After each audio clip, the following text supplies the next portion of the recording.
Here's a story from The World. Last January in Uganda, soldiers broke into the home of the leading political opposition figure, BOBI Wine.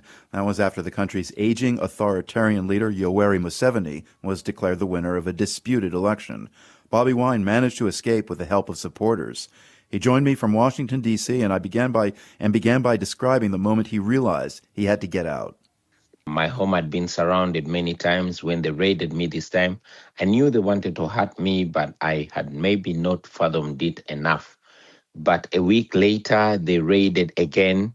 Even when they knew that I was not in my house, they beat my wife and family members so bad, they stripped my wife naked and took pictures of her, which were later to be shared by the Chief of Defense Forces, who is also the son to the president. And he went ahead to put a bounty on my head, instructing that I should be delivered to him, dead or alive, so he could castrate me. That is the moment I knew that I had to run for my life. Yeah, that is very frightening. How big a move is it then for you to make this change? I mean, you stood firm in Uganda up until now, if I'm not mistaken, right? Yes, I stood firm and I'm still standing firm. But you can only be firm when you know that other Democrats, other people that stand for the same values are with you.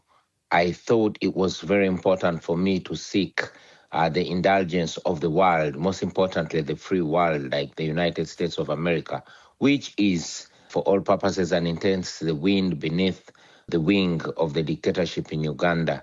I thought it was important to come and make my case, not only to America, but to the world, so that by the time I go back, if I'm to die, I should not die in vain. If anything is to happen, at least the world should know. And how much do you worry about changing political winds in this country that would keep protecting you? Do you have voices in the U.S. Congress who know you're here and understand what's at stake for the future in Uganda? Our hope still stands with those people, however few they are in the United States administration, to raise our voices. We know that all through history, it is the voice of the few that have influenced change, while those that are oppressed are fighting on the ground.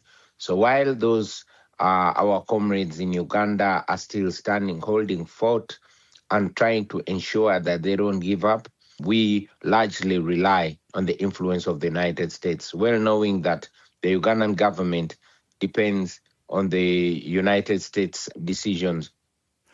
So your supporters in Uganda do have a lot to be concerned about, notably President Yoweri Museveni's son, General Muhoozi Kainerugaba. Tell us about your relationship with him. He's the chief of defense forces. Was he the one who ordered the soldiers into your home? General Museveni's son, who is the heir apparent to his father, has said it time and again that he does not believe in democracy. Just last week, he switched off the Uganda's last independent media, the Nation media, and he also closed down Uganda's last independent newspaper, The Monitor.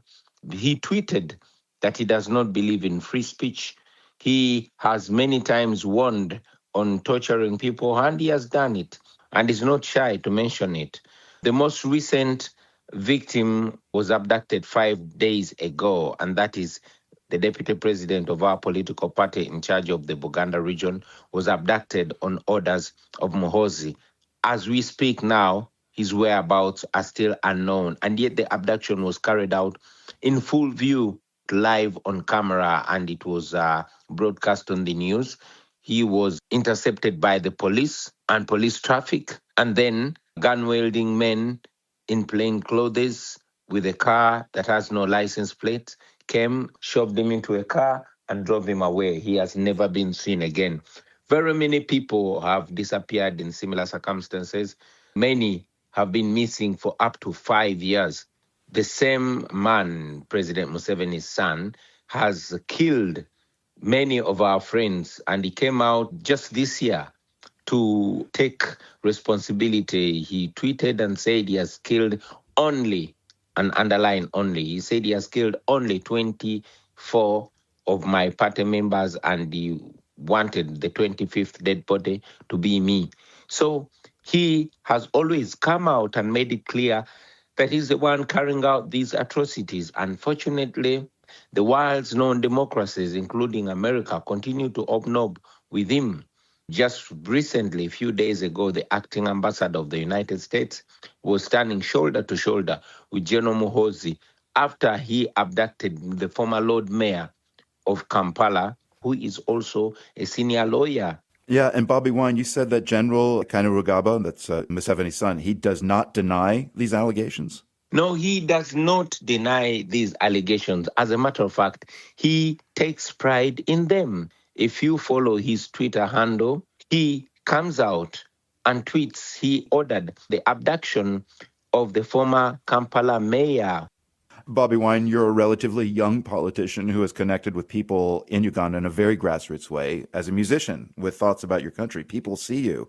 They've seen you in concert. Let's contrast that with a different cohort of politicians and leaders who seem less connected to the public. We can name, well, the son of Uganda's president, whom we were just talking about, or Nayib Bukele, El Salvador's authoritarian leader, who has a very savvy online presence.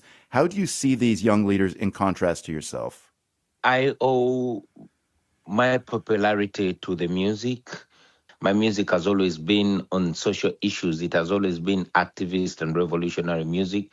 The things that I'm talking about, I've been singing about. Maybe that is what connected me so much to the people. But also the young people that are facing a situation where there's tiredness of the population around usual politics. Do you worry that the youth of Uganda are disillusioned with the vision of democracy at this point? Yes, I worry, but I don't worry so much because I'm aware that for the last 7 or maybe 8 years, there's been a massive awakening of the young people of Uganda. Yes, they are really getting tired of elections because they have gone to the polls. They've elected their leaders, but their leaders have not been declared. We have had in the 2021 election and even in the most recent, many leaders were elected by the people and the declaration of results forms are there. But the regime has gone ahead to declare its own choices winners, even when they come out as in the third or fourth position.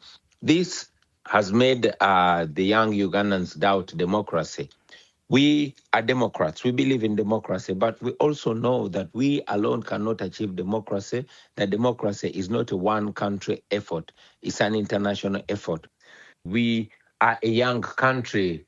The median age in Uganda is 16. Uganda is the second youngest country in the world, but it is ruled by people in their late 70s and 80s.